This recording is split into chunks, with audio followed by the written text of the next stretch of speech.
یہ بتائیے گا جو جنوبی بلوچستان سے خودکش بمبار گرفتار ہوا ہے اور اس نے جو انکشافات کیے ہیں کہ کس طریقے سے انہیں تربیت دی جا رہی ہے، کس طریقے سے انہیں بتایا جاتا ہے جی پاکستان میں کہاں پر کیسے اٹیک کرنا ہے، اور پھر یہ کہتا ہے جب میں نے اذان سنی تو مجھے اس بات کا احساس ہوا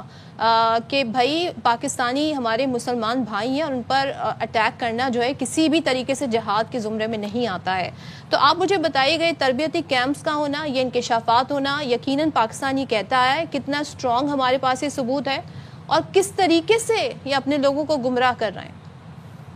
دیکھیں صدف، یہی سب سے بڑی بات یہ ہے کہ یہ بہت پلان طریقے سے کر رہے ہیں، اور یہ سب بچے ہیں 18 سے 22 سال کے، اور ان کو یہ 3 مہینے کی ٹریننگ دیتے ہیں کہ کس طریقے سے آپ نے جا کے چیک پوسٹ کو اڑانا ہے یا گاڑیوں کو دھماکے سے اڑانا ہے، اور پھر اس کے بعد ان کو یہ برین میں کرتے ہیں کہ پاکستان کے خلاف جہاد جائز ہے اور وہ مسلمان نہیں ہے۔ یہ کتنی خطرناک بات ہے، اور یہ بچے کے ذہن میں ایک بات آ گئی کہ نہیں وہ بھی مسلمان ہیں، وہ بھی اذان دیتے ہیں، کلمہ حق پڑھتے ہیں، لیکن اکثر بچوں کے ذہن کو، اور یہ 18 سال ابھی وہ را مائنڈ ہوتے ہیں جن کو یہ پلان کر رہے ہیں۔ اس لیے یہ بہت ہی ضروری ہے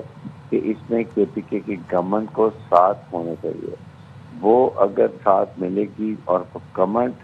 اور پروونشل گورنمنٹ، خاص طور پہ کے پی کے بلوچستان جہاں زیادہ یہ حالات ہو رہے ہیں، تو پھر یہ مسائل کو حل ہونے۔ اگر آپ یہ سوچیں گے تو بی بی ایس نے ایک بات کی کہ اس میں خاص طور پہ انلیگل سیکٹر، جس میں سب سے زیادہ جو ہنڈی کا پیسہ، اسمگلنگ کا پیسہ، نارکوٹکس کا پیسہ، یہ جو ٹائروں کا، گاڑیوں کی اسمگلنگ کا پیسہ جو جاتا ہے، ان کے ساتھ یہ بند ہونا چاہیے، سہولت بند ہونی چاہیے، اور اس کو جب تک حکومت کی سپورٹ پہ پروونشل گورنمنٹ کی نہیں یہ کامیاب نہیں ہوگی، کیونکہ انہیں میں لوگ وہ ہیں جو سیاستدان بھی ہیں، بزنس مین بھی ہیں، یہ ساتھ ان کے ساتھ سہولت کاری کرتے ہیں، سپورٹ کر رہے ہیں، اور جب بھی آپ ایسے ایکشن شروع کرتے ہیں شور مچانا شروع کر دیتے ہیں۔ تو اس لحاظ سے اس کو دیکھیں، اور ظاہر ہے کہ یہ پھر افغانستان میں جو کچھ ہو رہا ہے آپ کو پتا ہے کہ یہ دونوں چیزیں اکٹھا کنٹرول کرنے کی ضرورت ہے، اور پاکستان کے ہاتھ سے ایک یہ بہت اچھا ہے۔ اب اگر کوئی پاکستان کی طرف اگریشن کرتا ہے، انڈیا یا Afghanistan, we are going to take very quick, destructive and strong.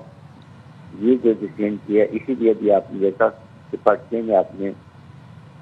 گل بہادر کے 60-70 لوگ مارے ہیں۔ بالکل کسی قسم کا ایگریشن نہیں برداشت کیا جائے گا۔ بہت شکریہ بریگیڈیئر ریٹائرڈ حارث نواز صاحب، آپ نے باخبر سویرا کے لیے نکالا، اور پاکستان کا موقف کلیئر ہے۔ کسی قسم کی جارحیت، کسی قسم کی چھوٹی سی بھی اشتعال انگیزی کرنے کی کوشش کی